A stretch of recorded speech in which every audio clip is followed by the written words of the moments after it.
റൌഫ് വടക്കേക്കാട്ടുകാരനാണ്. ഞാനിപ്പോൾ ഉള്ളത് രാമക്കൽ മേട് എന്നുള്ള സ്ഥലത്താണ്.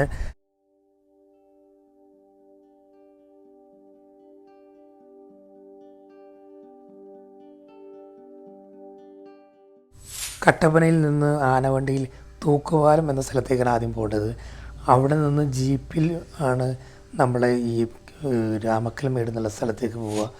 ഇനി രാമക്കൽ മേടിലെ കാഴ്ചകൾ കാണാം നമുക്ക്.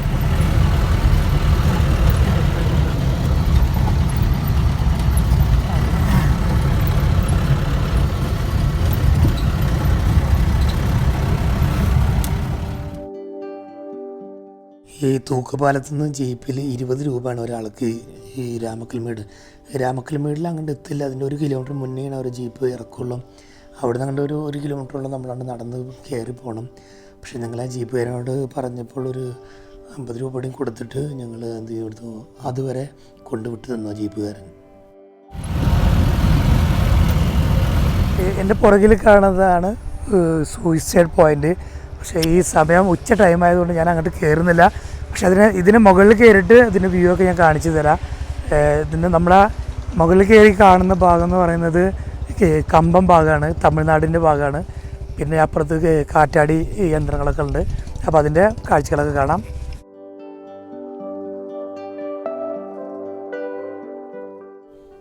ഇടുക്കി ജില്ലയിലെ ഒരു പ്രധാന ടൂറിസ്റ്റ് സ്ഥലമാണ് ഈ രാമക്കൽ മേട്. സമുദ്രനിരപ്പിൽ നിന്ന് 1100 മീറ്റർ ഉയരത്തിലാണ് ഇത് സ്ഥിതി ചെയ്യുന്നത്. അതുമാത്രമല്ല, ഇന്ത്യയിലെ ഏറ്റവും കൂടുതൽ കാറ്റ് വീശുന്ന ഒരു സ്ഥലം കൂടിയാണിത്. അതുകൊണ്ട് തന്നെ ആവണം ഇതിനോട് ചേർന്നിട്ട് വലിയൊരു കാറ്റാടി യന്ത്രമുള്ള ഒരു വലിയ സ്ഥലമുണ്ട് അവിടെ. കേരളത്തിലെ 2ാമത്തെ സ്ഥലമാണ്, ഏറ്റവും കൂടുതൽ കാറ്റാടി യന്ത്രങ്ങളുള്ള 2ാമത്തെ സ്ഥലം കൂടിയാണിത്.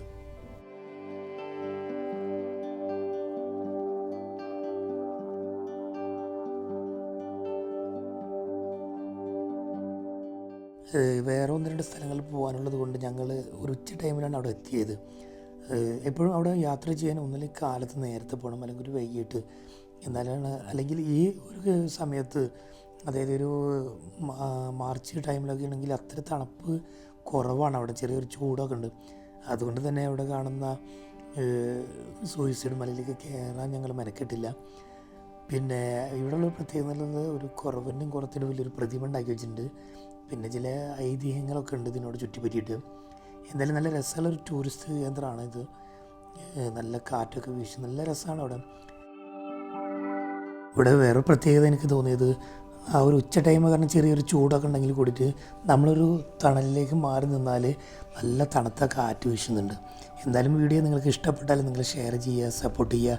ഇതുപോലുള്ള കൊച്ചു കൊച്ചു വീഡിയോകളുമായി ഗ്രാമഭംഗിയും പ്രകൃതി ഭംഗിയുമുള്ള നാടിൻ്റെ തനിമയുള്ള വീഡിയോകളുമായി ഞാൻ വീണ്ടും വരുന്നതാണ്.